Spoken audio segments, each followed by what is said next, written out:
Part 10. Boone's heart pounded in his chest, but his hands were steady. He leveled the rifle, keeping the barrel trained on the man trying to force his way into the cabin. "Step back," Boone growled, voice low and hard. "Step back, now." The man froze for a heartbeat, sizing Boone up. His eyes flicked to the baby in Lydia's arms, then back to Boone's barrel. His lips curled into a sneer. "You don't understand," the man said, voice dripping venom. "She belongs to me. The child belongs to me. Hand them over, or—" Boone cut him off with a single word. "Or what?" His finger tightened on the trigger. "You've got no idea who you're dealing with."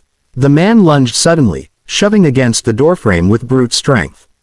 Boone fired. The gun cracked like thunder, echoing off the mountains. The bullet struck the intruder in the shoulder, sending him sprawling backward into the snow. Lydia gasped, clutching her baby tighter. Boone swung the door closed, bolting it and reinforcing it with every scrap of wood he could shove against it. "Stay here," Boone barked.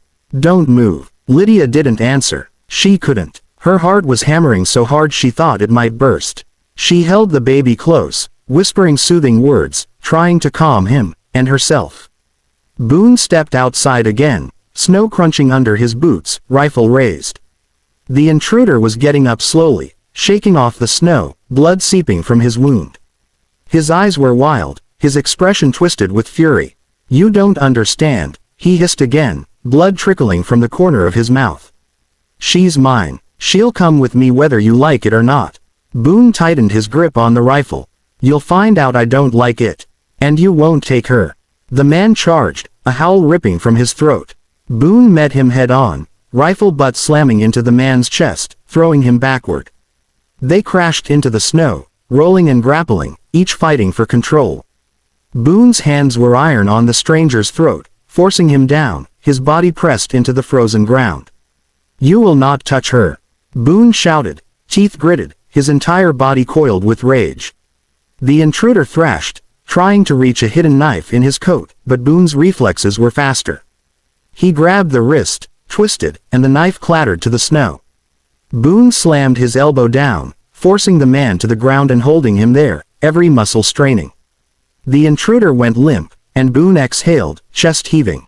The fight wasn't over. He knew that, but for the moment, the immediate threat was neutralized. Inside the cabin, Lydia hugged her baby to her chest, tears streaming down her cheeks. She whispered into his hair, rocking him gently. "It's okay, little one. You're safe now. We're safe now." Boone finally returned, dragging the stranger's unconscious body closer to a tree and tying him securely with rope. He stripped the man of weapons and left him bound and helpless in the snow, a clear warning to anyone else who might think to follow. He returned to the cabin, shutting the door behind him. The storm outside had calmed, leaving the mountains eerily silent, almost peaceful. The fire crackled, casting a warm glow over Lydia and the baby. Boone's chest heaved as he finally allowed himself to exhale fully. Lydia looked up at him, her eyes wide and filled with gratitude and fear and something unspoken. You saved us," she whispered. Boone shook his head, a faint smile breaking through his rugged features. "I told you, Lydia. I don't let anyone touch the people under my roof." The baby stirred in her arms and let out a soft coo, as if understanding the danger had passed. Lydia smiled faintly, brushing back a strand of hair from his forehead. Boone sat down heavily in the chair beside the fire. He looked at them both, the woman who had survived the river and the child who had almost been lost, and felt a rare, deep sense of relief. For the first time in years, the mountains didn't feel lonely. But even as he stared into the fire, Boone's eyes were sharp. He knew the threat wasn't fully gone. There could be others, men loyal to the man, waiting, watching from somewhere out there in the endless white wilderness. He didn't speak of it. Not yet. He only kept watch, rifle by his side, ready for the next move. For now, though, Lydia and the baby were safe. That was enough. And Boone Hale, mountain man, hunter, protector, had kept his promise. The storm had passed. The mountain was quiet, and for the first time that day, they could breathe. But in the shadows beyond the trees, the faintest hint of movement lingered.